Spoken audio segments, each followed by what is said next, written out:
When we're ready to begin the presentation, press the Start Broadcast button on the GoToWebinar control panel to allow all attendees to hear you. This system will notify you once you begin your broadcast. The broadcast is now starting. All attendees are in listen-only mode.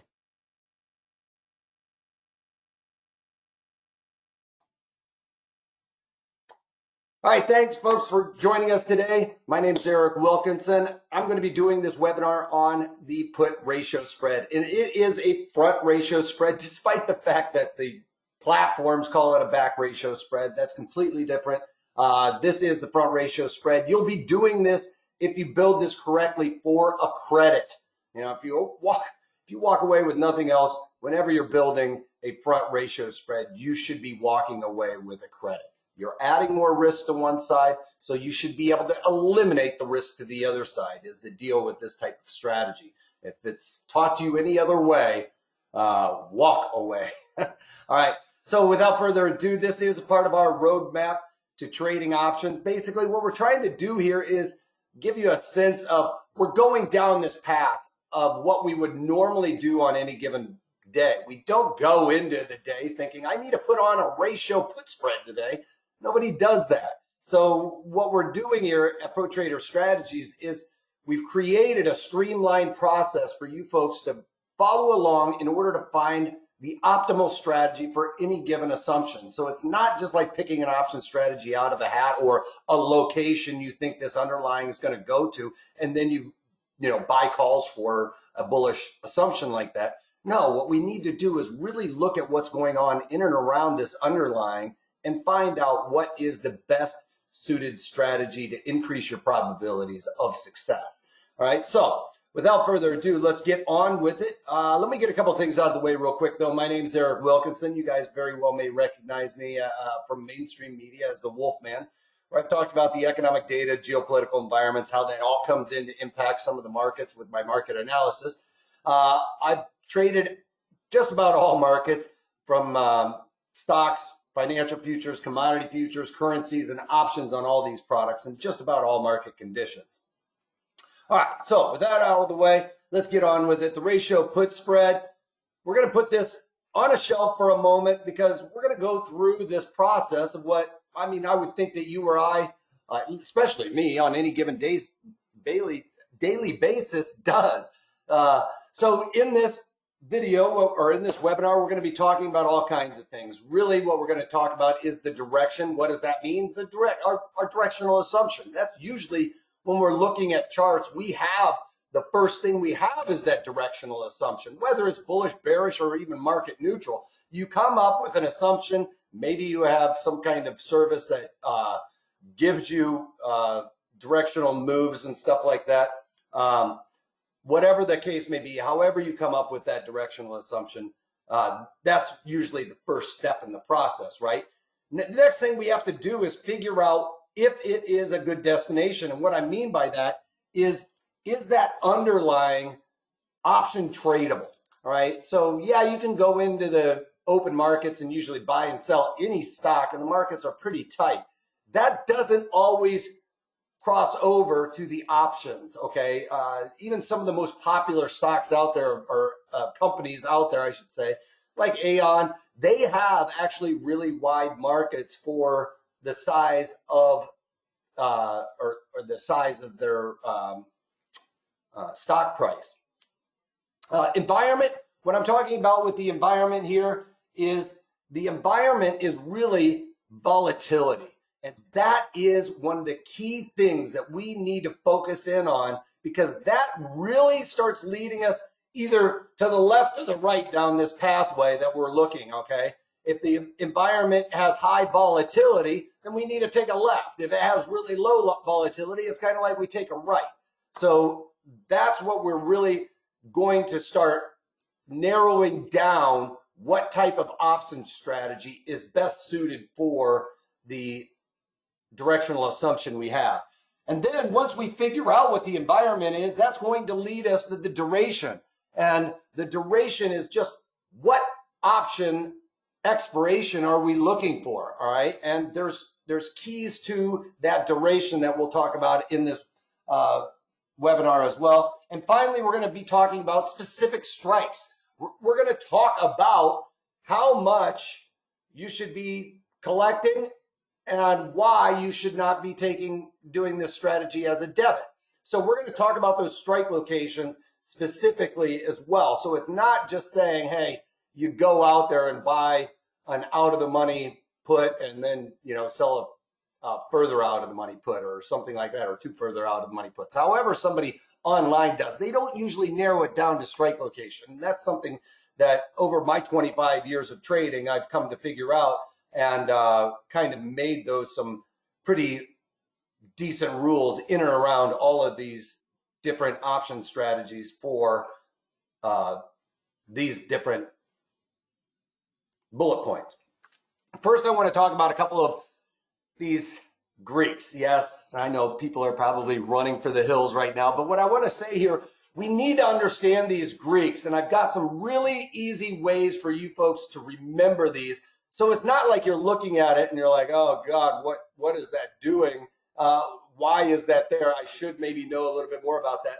I'll give you guys the basics of what these Greeks are. And then, we will always build on those concepts. But first off, the one that most people talk about and probably have at least the best grasp of is delta. And on the floor, we used to call this data because it does give you a lot of different information other than how it affects the options premium in relation to the underlying.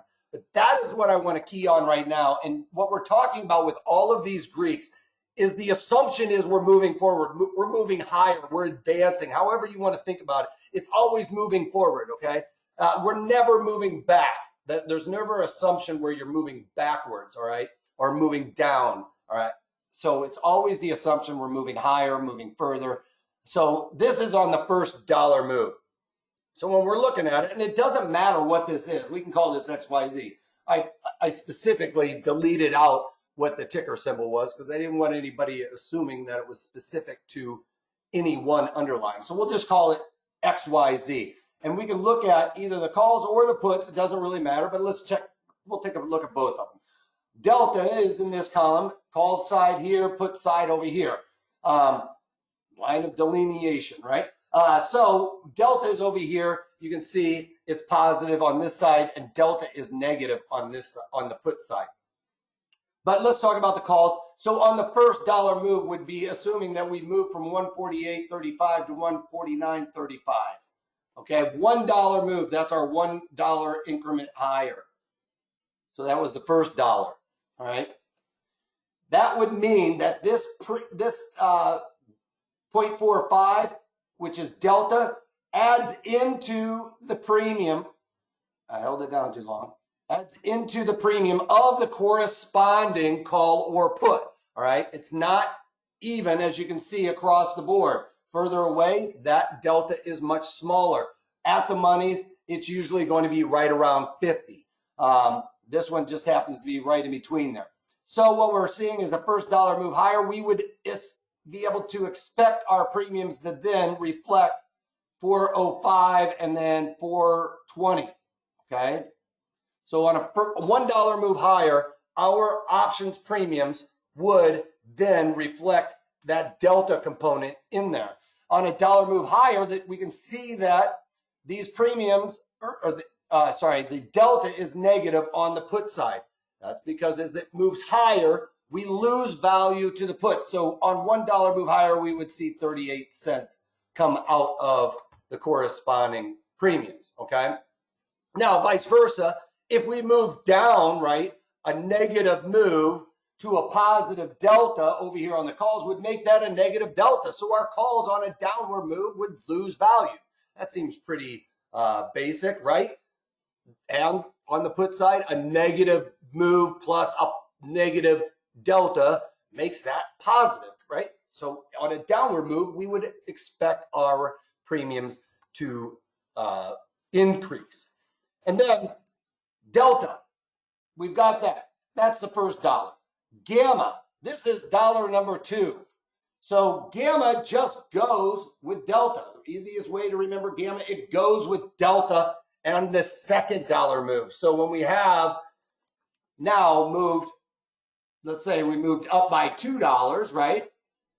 We could see that our price would be 150.35, an exact $1 move. Nothing else has changed. We haven't, this isn't tomorrow. Nothing else has changed in any of the Greeks. Now we would see this gamma go with delta. So we would look at 48 cents going into those premiums. So then we would see these be $5 $4. I'm adding up too fast. $4 and 52 cents. I'm having a brain fart here. 53 cents. And then the offer would be $4.68, right? So gamma goes with delta. On this side, if we had moved up $2, a negative delta plus a positive gamma, the next dollar move higher, that second dollar move higher, our premiums would only decrease by 35 cents in the put side. First dollar, they lost 38 cents. The second dollar, they would only lose 35 cents. And on the flip side, of course, if it went down by those amounts, if it went down by the first dollar, we would have lost we would have gained 38 cents to the puts. And on the second dollar move, that gamma would add into that delta, and we would then add in another 41 cents to the premium on that second dollar move. Okay, so very consistent. Gamma goes with delta. It's any questions so far? Pretty simple, right? Delta is the first dollar move. Gamma goes with delta on that second dollar move. All right, theta. Theta's our thief. All right, so every day that goes by, theta comes in there and picks your pocket, all right? Those premiums will decrease every single day by that corresponding theta. You can't stop it. It's going to continue. You can take advantage of it. Anybody know how you can take advantage of theta? That's right. That's right. If you shorted the options, doesn't matter which side, if you collect a premium and theta erodes that premium, you sold high and buy low, all else being equal, right? The underlying didn't change $1 or move anywhere, but all of a sudden that theta starts eroding away at those premiums you originally sold, then you can buy it back cheaper. So you can take advantage of theta. You just can't really completely get rid of it.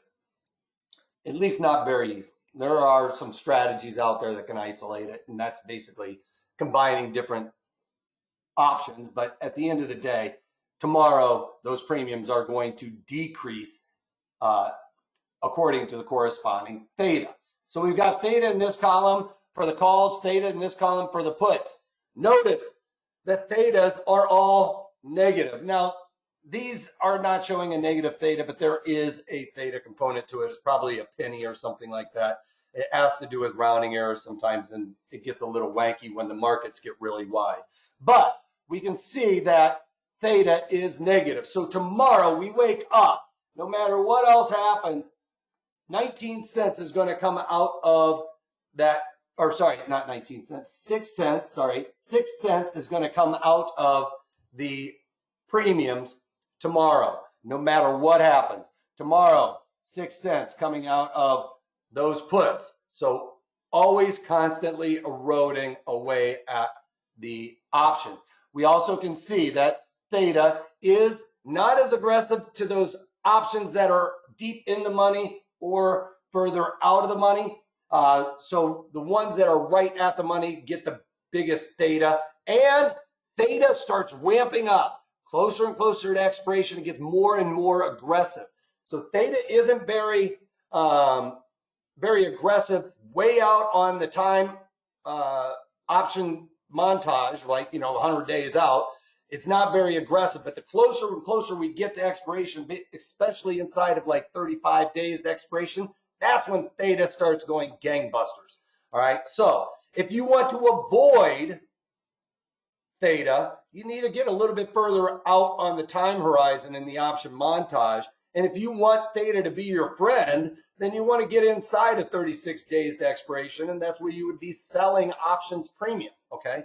You don't want to be trying to swim upstream is ultimately what we're trying to get here. We want all of these levers and pulleys to be working in our favor, and all of these Greeks are what determines where we are going to start entering this strategy. Are we going to go to the October? Are we going to go to the January? Are we going to go out into the February, March, April? Okay. So it's going to really determine where we are going to start focusing our strategies. And finally, the last Greek, which isn't even really a Greek, it is a made up one. Yes, I do have a Greek letter, but it's I stole it from another Greek alphabet because it looked like a B. But Vega is just volatility, all right? And I'm always just going to write it as vol. I'm not going to generally talk about volume at all, but we're talking about Vega measures vol, all right? So volatility is really the most important thing that is going to determine premiums across the board. And it will ultimately tell us, and Vega is just implied volatility, all right? It's implied vol, all right? So Vega is implied volatility, and it is more, it will affect further options a little bit more than the near to expiration options. So that's something to keep in mind. It also affects the at the monies more so than the out of the monies, kind of like theta and delta. You know, those deltas are much higher the closer you know, when we're at the monies for the most part. Yeah, deep in the monies, it gets ramped up, continues to increase. But these at the monies are what we're talking about here for theta and Vega. And you can see the at the monies for the puts are much higher than the at the monies, the further out of the monies on both of the option calls and puts, right? Does that make sense?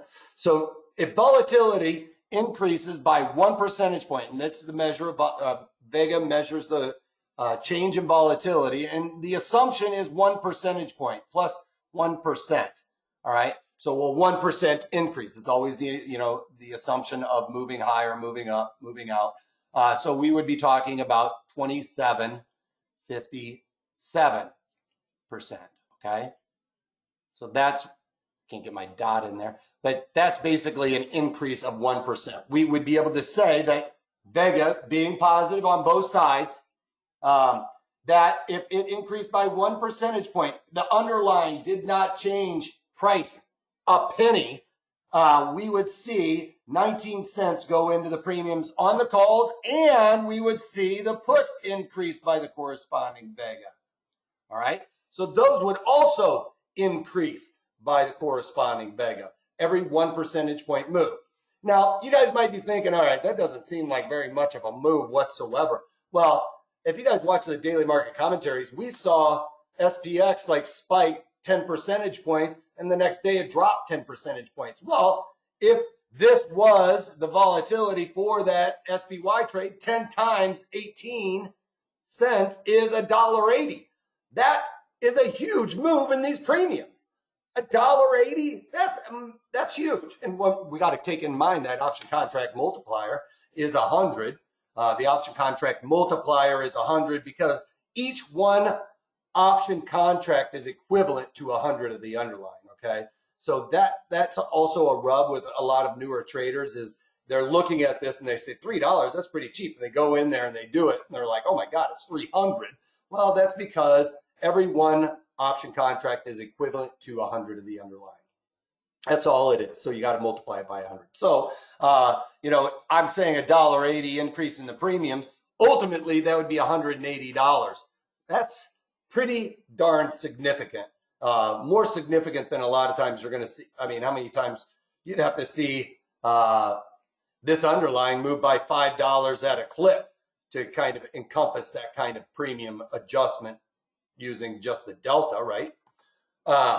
So it is something that is very important to keep track of, or at least understand if volatility is high or if volatility is low, right? If volatility is extremely high for this underlying, if 27 was extremely high for XYZ, well, then I would be able to assume that these premiums are really expensive, right? And if something's really expensive, what do you want to do? You want to buy something that's super expensive and overpriced? No, that's where you're leaning to sell those kind of premiums. All right, so we need to understand where implied volatility for this specific underlying is. I'm not talking about the VIX. I will almost never talk about the VIX other than to get a broader understanding of what the overall market is trying to is feeling the impact. All right, but ultimately I need to drill down on this underlying and figure out if this underlying currently is experiencing high volatility or low volatility. Because if it's high volatility, I know those premiums are expensive and I need to lean towards collecting a credit of some type. If that volatility is extremely low, right, those are cheap. Excuse me, I just gave myself a tickle. So if they're extremely cheap, that means that we would be leaning towards buying one. Great, it's going to sound like I'm going through puberty or something this entire time. I hope not, but it sounds like it. I think I'm back together. All right. So the first thing we do when we're looking at an underlying, right? I usually just I have my watch list set up and I just start clicking on random. I just kind of go through the watch list and I'm just clicking on different underlyings or different stocks, ETFs, futures, and I'm watching the charts and just looking for different setups and stuff like that. However you come up with it, you ultimately decide where are we going? Are we bullish, bearish, or market neutral? So with this one, I'm going to take a stab at Facebook today, all right? So with Facebook, we're seeing some weakness here, right? Now, we do have, I have my Fibonacci's up here from the 52-week high and the low. There's a 200-day simple moving average right there, right? But ultimately, this looks pretty bearish. Are we going to come down, test that 240? My assumption is I think we're going to have a little bit of a pullback in Facebook. I am a little worried about because Facebook always goes up, so I'm worried about upside. That's a question for me, right? Ultimately, I think it's going to kind of come down right around in here and settle down heading into the earnings or wherever. But I do, my assumption is on this hypothetical evaluation is that it's going to trade sideways. And since, Facebook never goes down, I don't think that's going to happen. All right. So ultimately what I think is going to happen is right here. That's my main assumption, but I am concerned about this thing pivoting and rocketing back up. Okay. So I've come up with my assumption, kind of like what we usually do on flipping through charts and stuff like that. So where are we going? Well, I'm bearish, a little bit bearish, slightly, slightly bearish, maybe. Market neutral is a check off, and bullish, I'm worried about. All right, that's the big question mark. I don't want to see this big move down, but I don't think we're going to see this. I think that is not going to happen. All right. I don't think we're going to see a major fall out of bed with Facebook. So I've come up with my assumption, mostly market neutral, maybe slightly bearish here to maybe come down and, put the thumb screws on a couple of these longs. But I'm worried about this thing taking a snap to the upside. All right. So now I've got my directional assumption in Facebook. I need to really look at this underlying and understand or think about it as, does it have a good destination? So like with any road trip, right? You're not going to pick some place in the middle of nowhere to go and spend your family vacation, right? You're usually going to go somewhere where there's a lot of eyeballs, a lot of interesting things going on. There's all kinds of people, well, before COVID, obviously, but a lot of interesting things to do. There's a lot of open interest going on ultimately. And so what we do is we go back to the option montage. You can click on this little tab right here, drop it down, see volume and open interest and stuff like that. But really, I talked about trying to streamline processes for you and me. And one thing that we knew is I've learned from being a trader is that if the bid offer is really tight, then that usually means there's a lot of people in that market trying to create free market price discovery. So if there's only one person in there making markets, you can imagine if you related it to, like, say, a farmer's market, and there was only one person there selling apples, well, he's not going to be a whole lot of price elasticity there, right? It's kind of like, you got to come to my price or I'm not going to do anything. Well, that's the same thing with options. If there's only one person making a market in there, you kind of have to go to that person's bid or offer. But when there's free market price discovery in full swing, something like what Facebook has, where there's probably hundreds of thousands of eyes on this market at any given time, if you come in and offer something just slightly better, I'm not even talking going mid-market, you might very well get filled almost immediately because there's so many eyeballs in there watching this underlying that they're like, okay, well, you stepped up, I'm snapping this right away. Or, you know, if I put in a better offer, somebody puts in a better bid and it slowly starts getting tighter and tighter. That's what we're looking for with free market price discovery. And say, for instance, with this Facebook, my rule for this one is really simple. If it is over $100, if it is a stock that is greater than $100, all right, XYZ is greater than $100, we just take this decimal and move it 3 ticks to the left, all right? So what would that mean? 24 cents, 25 cents, right? 24.8 cents. So I'm just going to call it 25 cents, just round it up, right? But at 25 cents is basically my rule for that. And so what I want to do is look down here in the option montage on the spot month. That's the one that is closest to 35 days to expiration. That's usually where the volume and open interest is really concentrated.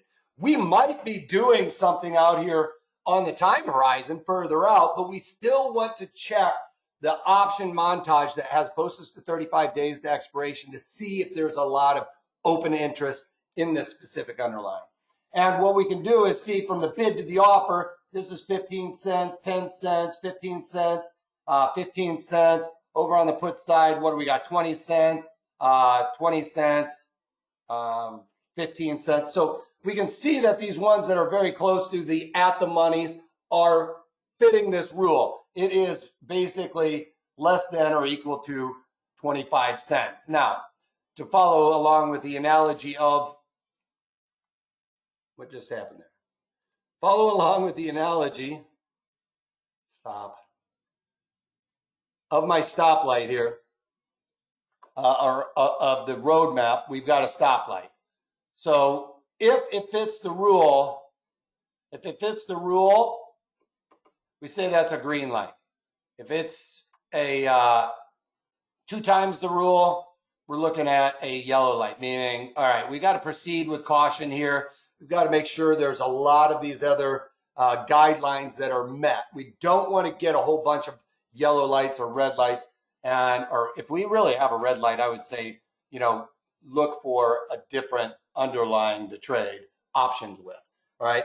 And if it is a stock, if it's a stock that is less than $100 stock, if XYZ is less than $100, right? Then my rule is less than or equal to 10 cents. All right. And of course, that would be the rule. 2 times the rule, 3 times the rule still follows through. Okay. So a stock under $100, you want to make sure those bid offers are really tight. Just indicates that there is a lot of volume and open interest. You're not going to have to give up a big edge to get in, and you're not going to have to give up a big edge to get out, because ultimately that will eat into your profitability. All right. All right. Get rid of that. So what's the environment? This is where I was talking about volatility. This is where we're going to be hyper-focused on vol, right? And implied vol specifically for this underlying. Because if there is no volatility, right? If it's really low volatility, there's no stress. But the markets feel, or volatility increases when there's stress in it, big sell-offs, or when we're at these real highs and people start getting nervous and adding some protection and stuff like that. Volatility increases when people are buying options, okay? It doesn't matter if they're buying calls or buying puts. You know, it's fear of missing out on the upside or fear of losing on the downside. So that increases volatility increases when people are buying options. That's what makes those premiums really inflate, right? I know Black-Scholes has volatility part of the equation, figure out the pricing model, but you know, is it the chicken or the egg? What came first, right? Does volatility determine price, or does price determine the volatility? I lean towards when people are panicking, they aren't looking at Black-Scholes or anything else. They're buying their options without regard to really thinking about it. They start doing a bit of a panic, and those premiums just jacked up. And that's the time to take advantage, all right? So with that being said, Facebook, well, we can look at an easy way to determine implied volatility, right? Every underlying has its own implied volatility coefficient, right? And they have a tendency to stay within a range bound. Yes, we can say during, you know, the whole crisis, we got that massive volatility spike. The last time we saw a volatility spike like that was like 1984. Before that, it was 1929. So to put this into perspective, you know, a famous fourth thing that we would say is that, you know, that's kind of like a black swan event, all right? It's a very rare occurrence. I'm not saying that it's not going to occur, you know, in the next year or so, but it's so rare of an occurrence, I don't really want it to affect my decisions at this point, all right? I'm not looking that far out. Yes, it can happen, and it could go back down to what we saw back in 2019. But I believe volatility is here to stay, at least for the foreseeable future, next 6 months or so. So that's my assumption too. But what we do is just if you want to just ballpark it, I have no problem with it. You can just draw your lines in there and create like a trend channel in a sense. And when it gets up to the extremes, you can see that those premiums in Facebook would have been the most expensive we had seen. And when it's, you know, clicking down here along this bottom line, you can see that those premiums are super cheap. Well, we're right here right now. To me, that's pretty elevated. That's a time where we can start stepping out and saying, all right, you know, the premiums are not cheap. They're not super expensive, but if I wanted to create a strategy around my theory in Facebook, then I would have to lean towards these premiums being expensive, right? Not super expensive, but they're pretty expensive. But that's starting to lean me towards taking advantage of selling options, right? And that's the quick and easy, dirty way to figure it out. I can see that this is a little bit high, you know, above 50, below 50, I would be thinking that would be a time to be buying options premium. So ultimately, I can see that this is very near the highs. So I'm going to step out and say we have high volatility in and around Facebook right now.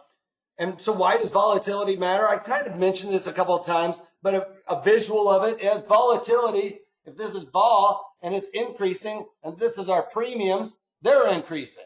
So as volatility goes up, our premiums go up, all right? So if you had bought an option and volatility increased, even if the underlying doesn't go anywhere, you would literally see your premiums start increasing. You would become profitable without the underlying moving. If I bought calls and the volatility spiked dramatically, I could see this underlying not move and my premiums just start getting jacked up, okay? So you need to know when volatility is low so you can take advantage of that expansion of volatility. And when volatility comes out, our premiums come out and we can take advantage of that as well. All right, so just a little review here. Volatility affects the options premium. When volatility is high, we sell premium. When volatility is low, we buy premium. And for those of you that want to really dig down on this implied volatility, let's forget about this and concentrate on implied volatility, exactly where it is. Because sometimes, especially right now, the data points are taking into account that high and that low. And I already spoke that I want to get rid of that and forget about that, because I think that that isn't really a part of the equation for the next 6 months. So if that's true, I can draw a line here, draw a line there. We can figure it's in the upper percentage. But ultimately, the idea here is, and the platforms are usually taking this into account, but they take the current implied volatility and subtract that by the low volatility, low IV, right? And that sum is then divided by the high implied volatility minus the low implied volatility, right? And that is the equation. And what it is going to tell us is where this number is in relation to this high and this low. You know, if you have a platform, it will give it to you. A lot of times mine does. I also have a script to throw it over there in your watch list that you guys can reach out to us at Pro Trader Strategies to get. But I want to discount this. So the platform is going to add that in. I want to get it a little bit more finite for what I think really current conditions are. So I would take where the current is. Let me get rid of that there. Where the current is there is 50. I'm just going to round it all off, okay? I'm just going to ballpark it a little bit. The low, we're drawing a line across there. We're going to look at that low as being 35, right?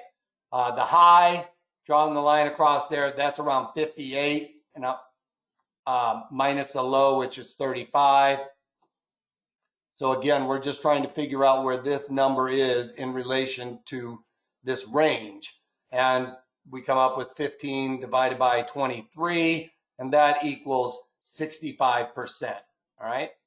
So my rule for finding out where implied volatility is, high or low, if it is greater than 50%, let's say implied vol is greater than 50% here, then that's when we're going to be looking to sell premium.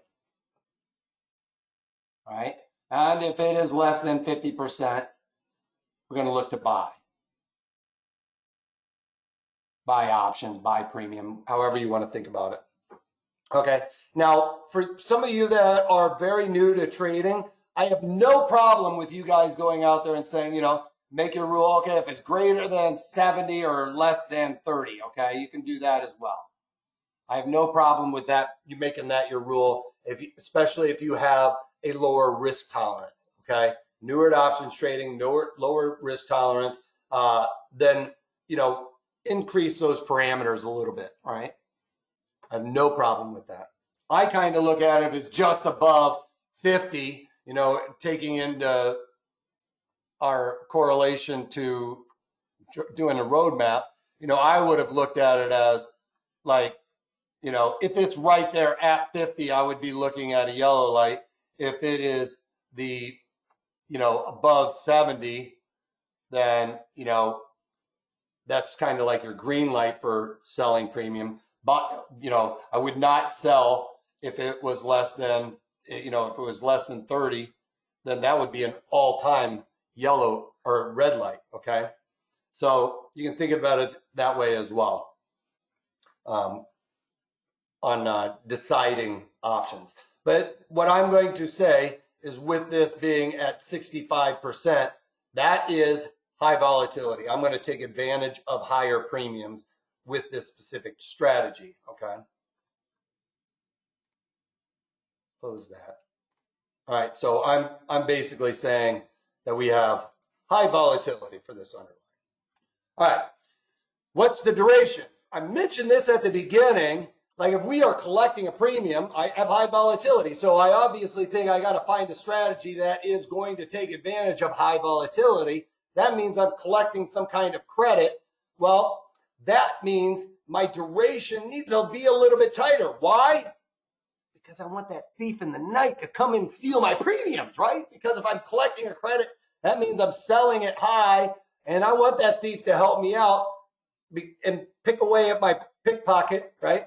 So I can buy it lower. If nothing else worked in my favor, just fade. At least I got him on my side, right?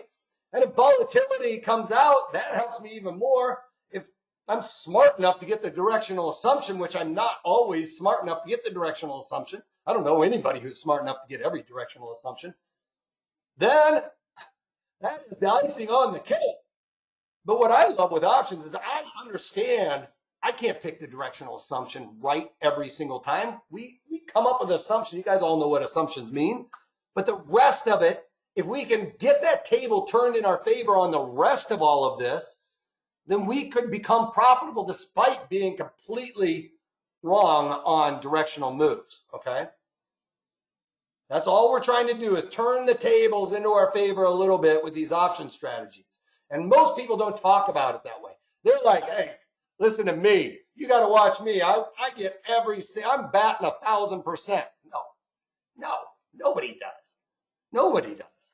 They're telling you they do. I don't know what to tell you. I can't say what I was going to say. All right. So the duration, we want to get out of this thing quickly. We want to get out of the storm and get to our target for this profit quickly. So when selling an option, a trader wants to exploit that theta decay, right? Here's another way to think about it. I talked to you guys about, I just told you guys, and maybe you took me at blind faith, but here is a representation, and these are at the monies, but it's somewhat reflective of all options. They do all really pick up on the theta decay inside of 35 days to expiration. But you can see out on the time horizon, this is kind of actually going to flatten out just even a little bit more the further and further you go out. But it's a nice slope. We could call this like a blue square, and then you get into the black diamond skiing, actually, and this is double black diamond. But that's how our slope goes. It starts really increasing inside of 35 days. That's where theta gets aggressive. Inside of that 7 days, he's going gangbusters. I don't like to trade necessarily inside of 7 days. The reason why is a lot of that premium is already gone. So I feel like I'm very close to where the underlying is trading. So I love getting into these strategies really like 45 days to expiration and in. Whatever's closest to 35 days. Sometimes you're looking at like, 25 days or, it sometimes is 25 days, because that next expiration cycle might be 70 days out. And that's a little bit far out for me. So I like to get inside of that as close to 35 days as I can. It's not an exact one, but, you want to try and get to the option that are expiring as close to 35 days as you can. Does that make sense? All right, so let's put all this together really quick because we need to figure out what kind of vehicle are we going to use for this strategy. First thing I said, right, was I came up with my directional assumption. I'm slightly bearish in Facebook. It hasn't shown any sign of really bottoming at this point in time. So I've got a little bit, I want a little bit more wiggle room to the downside. I do not think this thing is going to fall out of bed anytime soon. It's Facebook, for crying out loud, right? All right, so, but I am worried because it is Facebook. We're going to get this V-shaped recovery in this chart. I want to eliminate all of my risk to the upside if I'm wrong on this small directional move that I think is going to take place here and then settle down. So I've got that. I want to eliminate upside. I think it's going to come down, settle down a little bit lower. I also have high volatility, so I know I need, I'm kind of leaning towards a put spread here, right? Where, a long put spread would eliminate any upside risk for the most part. Well, no, not really. I have that risk because I'm paying a debit for this put spread, right? So I need, if I have a put spread, to have that directional move. Also, I have high volatility. So I have high volatility. I've got a slightly bearish to market neutral assumption. When I eliminate upside, the best strategy for that type of thing with high volatility is the ratio put spread, okay? So what spots do we visit? This is where we're going to talk about that strike location, right? We need to know that strike location. And for me, what I like to do is not necessarily do the in-the-money puts. A lot of people will tell you to do the in-the-money puts. I like a little bit more wiggle room the way I build this strategy out to the downside. Because I know if the underlying stays right here or moves higher, I'm going to be okay. So I like to do the at-the-money puts. This is really what I usually do. is I look at that at the money put, and that the amount of money I'm going to collect for this out of the money put is really going to determine where I'm going to sell these two shorts. And we're going to go into that detail here very shortly. But another reason why we want high volatility for this ratio put spread. You can do this put spread, ratio put spread with really low volatility, okay? Problem is volatility expands, that's going to hurt you. And that's what you would expect if you saw really low volatility. But the other thing is when volatility is really high, this at the money put, remember, is affected by volatility the most, right? And those premiums are going to be very expensive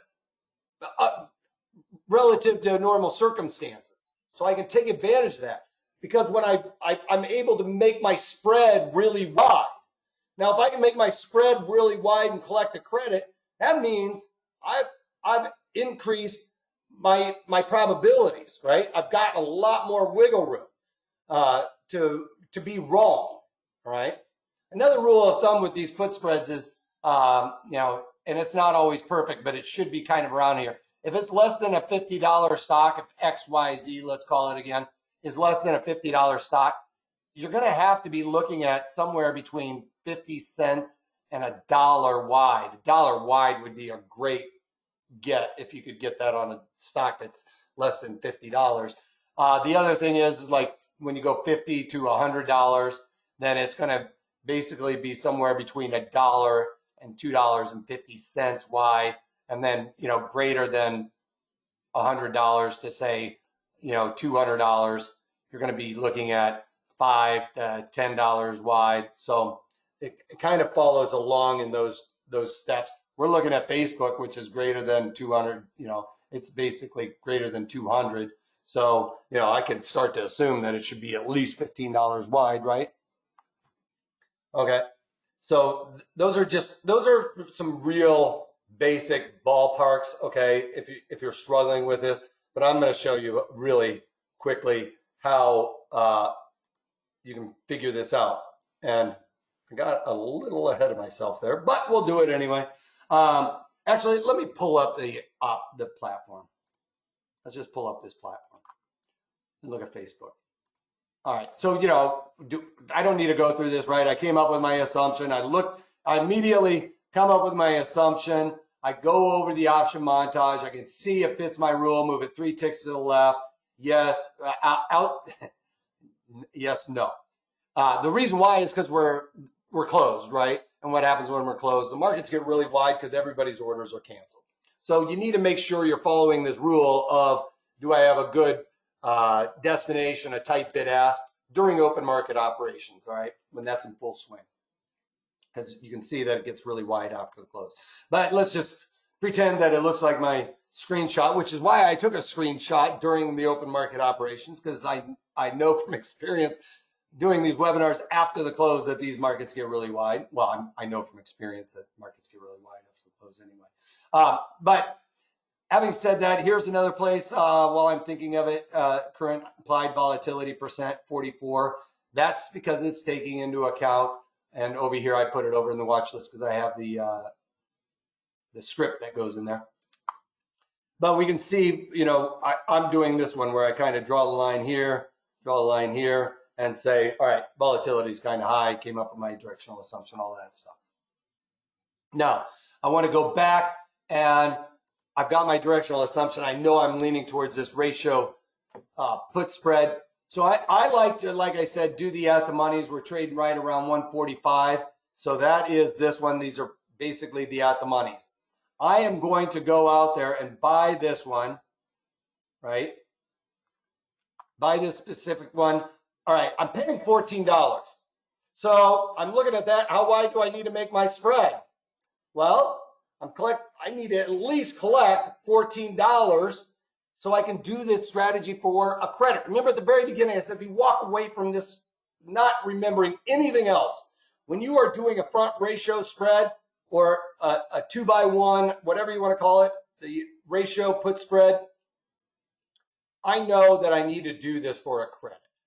So when I'm going in this option montage and looking at these, I would have to say, all right, well, if I sell this twice, I can know that if I paid 14 and sold 2 of these for $7.50, I'm getting a credit, right? And lo and behold, we get that credit. So, and yes, you can see as I'm playing around here, some of you guys are checking out to the left of where I'm clicking. It says back ratio spread. It is not a back ratio spread, Thinkorswim. We're crying out loud. Toss. All right, so front ratio spread. We've got our 1 buy, 2 sells, and we're collecting a credit. Let's do the Analyze tab for this. It's probably got it from when I took a screenshot, but we'll go with it anyway. I'll just delete that. Now we can see that we have no risk to the upside, because right here, this is basically 0. That's your line of delineation of making money or losing money. We can see that all the way up, we get to keep that credit. If this market takes a spike, we get to keep that $1.27 times the option contract multiplier. For every 1 contract we do, we collect $1.27 or 127. Okay, so I know I've eliminated all risk to the upside, but when I do that, when I eliminate risk to the upside, there is a downside that I've increased my risk to. Okay, so I am adding more risk to this trade, but by doing that, I've eliminated all risk to the upside. So one whole side of the paradigm is completely out of the question. So that's the beauty in this strategy. Yes, you do have that risk if this underlying falls out of bed and goes to 0. So we do have to keep that in mind. But ultimately, that's the easiest way to build this out. I like to do the at the monies, which would be, right here is where we're kind of trading right here. The underlying just traded down just a little bit and ended the day right here at 245, which is kind of where we are right now. Actually, we're a little bit higher. We're right here, 245. If it moves down just a little bit, that's where I can make my max profit. Basically, right where, the 2 short strikes are 235. So I'm sorry, I blew this up. 245 right here. This is where we're currently trading. So I've given myself enough wiggle room to the downside to be right. And in that chart setup here, we can look at this being the 230s. That would be a location, from the way that I do charting and look at the market profile, I can see there's a volume node there. So that would be a location where the market might want to migrate and settle down to. And if it bounces off this area here and rallies up, I'm not too concerned, and I'll just leave it go. But if it comes down, I think we're going to come down and kind of trade in and around this area right there. So like I said, when we go over to the Analyze tab, we can see right here, 245.30 is where we're trading. That gives us all the way down to the 230s to be exactly right. That would be like a home run for this trade. Now our break even is way down here at 213. It's actually 73 because when this market starts moving this way, right? We started out here. I've got a long put spread on, in a sense, or a long put spread on. So this long put spread, I bought the 245s. The 245 puts are going to gain in value all the way down to where we hit 230, right? And then that's where I kind of defined this risk. I bought a put, sold a put, 230. That's the defined risk kind of to the downside. But that long put spread, the 245 to the 230, that's the big money. But now the market continues to go, and that extra short put starts costing me money. But I don't start losing money until we get below this point, where it's my actual extra short put here, this actual short put that we added kind of erodes the profit from the long put spread. You guys still with me on that? Does that make sense? Right? Because basically what I'm looking at here is I am long a put. So I bought a put here, and a put makes money on the downside. I'm basically short 2 puts, right? Which means I have at least one long put spread here. So this long put spread gains in value all the way to there. Now, that extra put, let me draw it this way. So that's the put spread, right? So it gains in, this put spread gains in value, but I've added an extra 1 put up here. So this put spread is at full value, $15. This is worth the $15, the width of the spread down here. So that's gained $15. Now this extra put starts eating away at the money I made on the long put spread until we get to this point. Okay? And that's why the break even is so far down at 213.73, because the long put spread's eaten away by my extra short put spread. But you also have to keep in mind we've got this extra $1.27 credit, which bumps out my break even by $1.27. Right? That's why it ends up being that instead of 215, that's why it's 213.73. It's this extra $1.27. Does that make sense? On that break even? Cool. All right. So let me get rid of all this stuff. You guys got this, right? Everybody, right? Pretty simple. We've got our directional assumption. That's the first thing we come up with. And mine was, I'm a little bit bearish. I'm worried about the upside. I don't think this thing is just going to fall out of bed and drop, another $40 or something. So I've got my Facebook. I've looked at Facebook, gotten that directional assumption. Facebook checks off as being options tradable. The environment, I've got high IV, right? We discussed how you figure out high IV. That means it's leaning towards collecting a credit. The duration, if I'm collecting a high IV, is usually right around 35 days to expiration, or as close as we can get to that. And the strikes, I want you to remember we do this for a credit, right? We have to do this for a credit, or it's not worth adding that risk. Don't add more risk if you're not going to be rewarded handsomely for that. And we kind of went over this already with that Analyze tab, but let's just go over it real quickly again. Basically, our break even is going to be the short put strike minus the width of the spread. Remember, because that width of the spread is, that long put spread we talked about, that gains in value all the way to the short put. And then we started seeing it go down the other side, right? So when we had our Analyze tab, it kind of looked like this, right? And, the line of break even was right there, right? So basically, this was our long put, our 2 short puts, right? Can everybody see that? Am I drawing off the mark here? 2 short puts. So basically, we've got the width of the spread right there and the short put spread. That, to this point, is our break even. Plus that premium received. Remember, that was that extra $1.27 in ours we were talking about? That bumps it out just a little bit. So basically, it's the width of the spread minus that short put spread minus the premium, because that bumps us down even further. That's the break even. Max profit on this is going to be the long put minus the short put minus that premium. That's our max profit. All right. Actually, I think that should be plus the premium there. It should be plus the premium.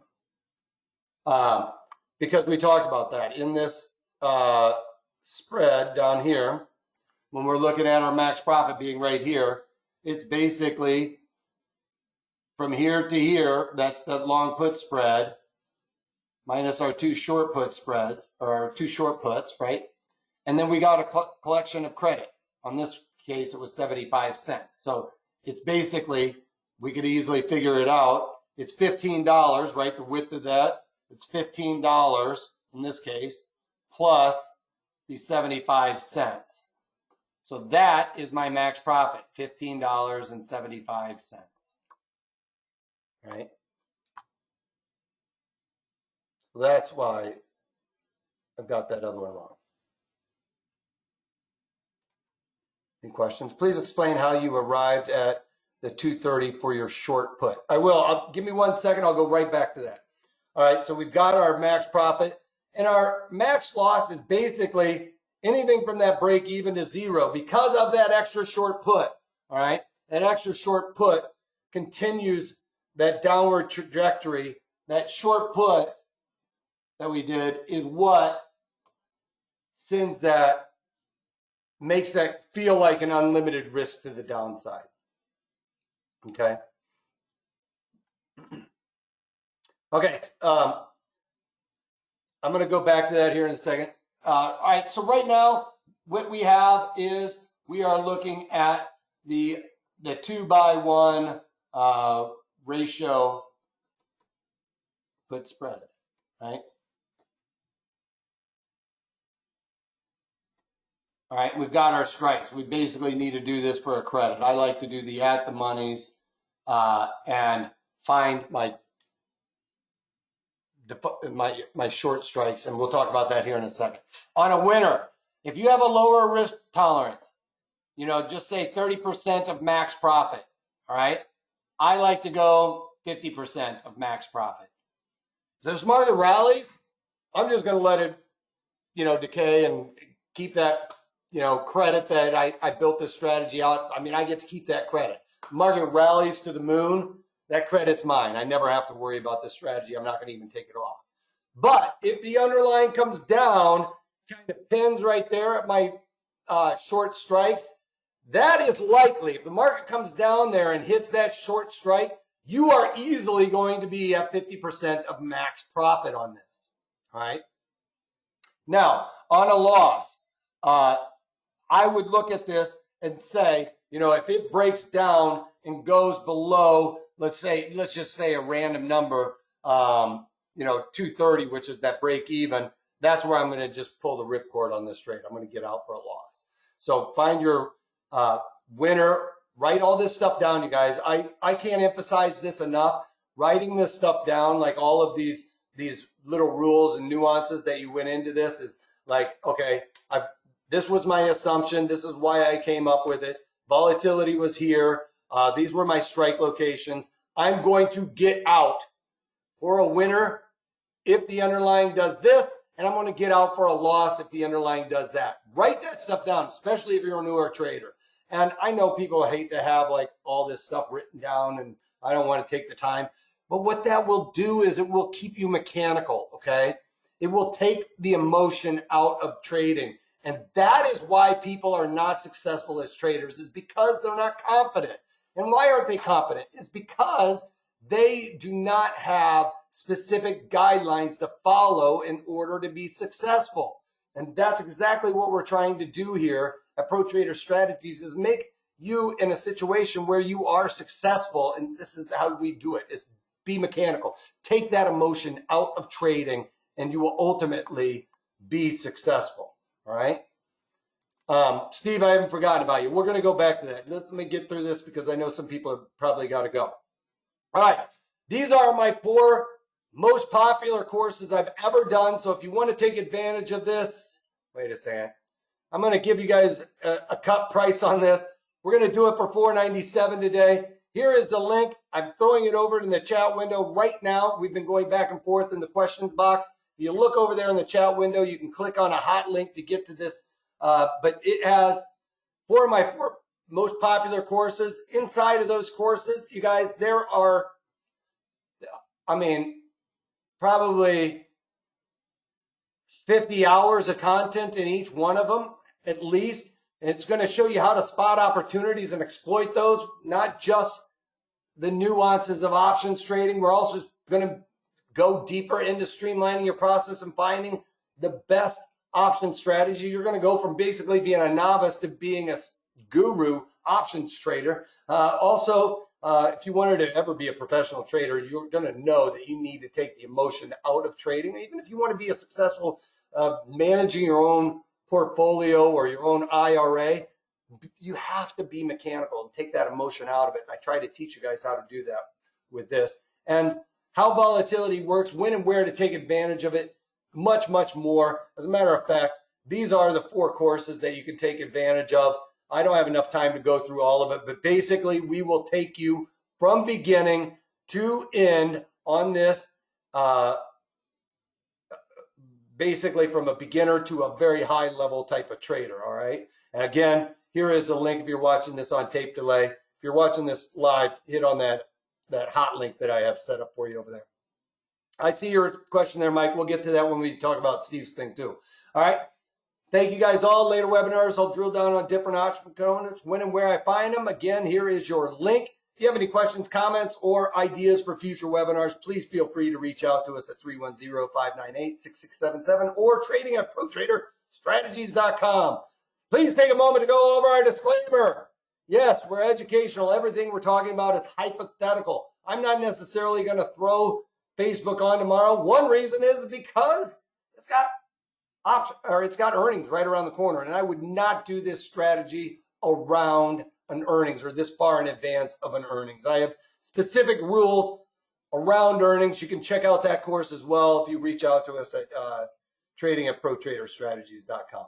All right, so first off, let's get to Steve's question.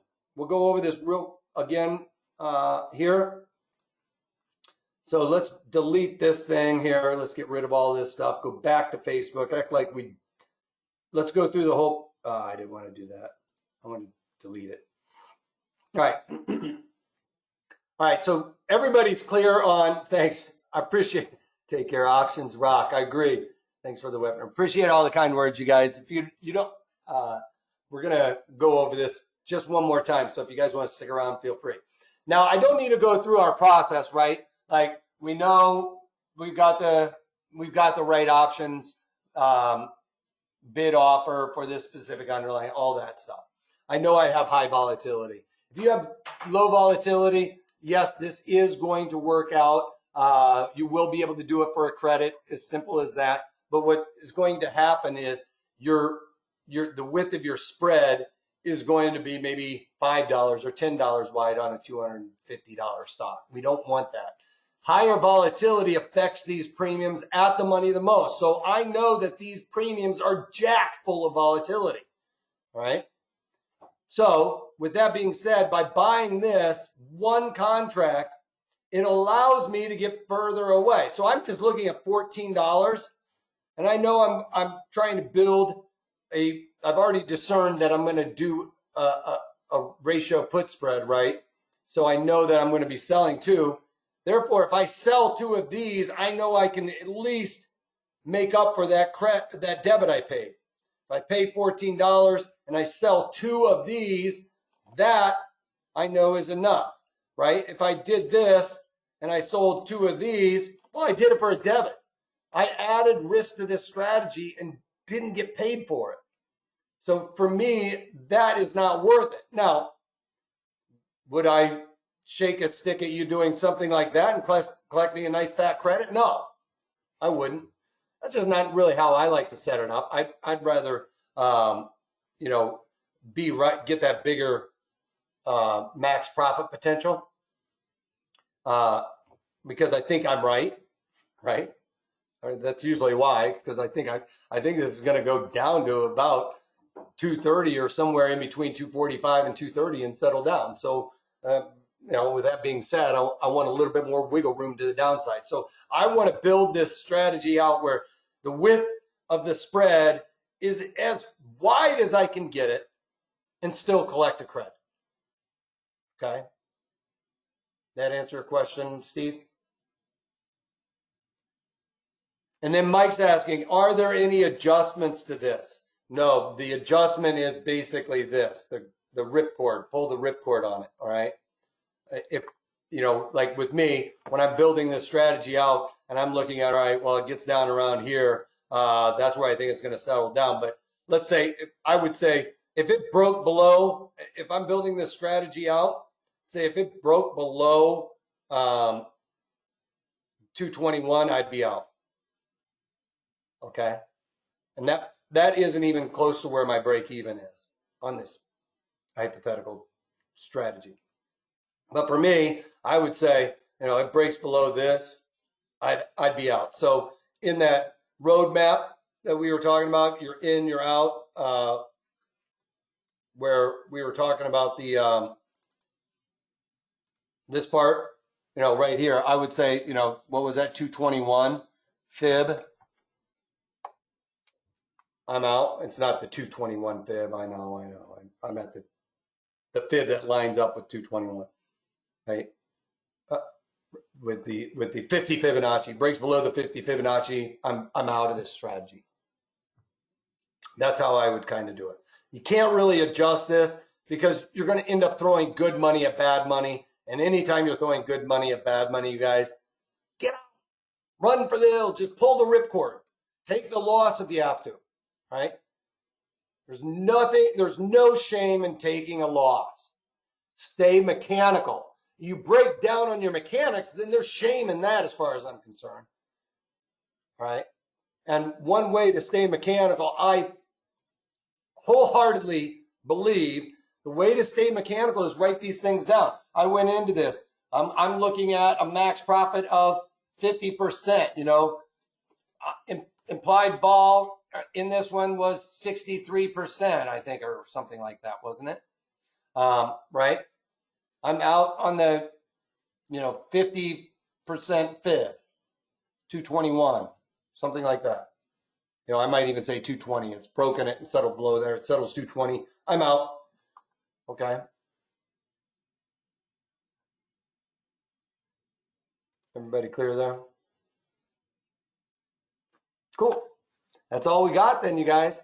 I appreciate you guys all sticking around today. And for the participation, you guys, you guys make the flow of this webinar happen. Your guys' participation, your guys' questions really drive this content. If you have a question, somebody else has got that question too, and they're just, not wanting to raise their hand or something, I don't know, for whatever reason. So never, especially with my webinars, I know some people wait to the end of the webinar. I want to make sure everybody's clear as concept before I end this thing. So if we're here till, another 45 minutes to make sure everybody is clear concept and understands this strategy and why all of these levers and pulleys work together to create this strategy, then I'm happy to do it. I just don't want you to make the mistake of not being mechanical. All right? All right. Thank you, guys. I appreciate all the kind words.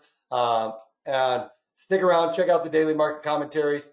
Other than that, if you can't take that, take it easy.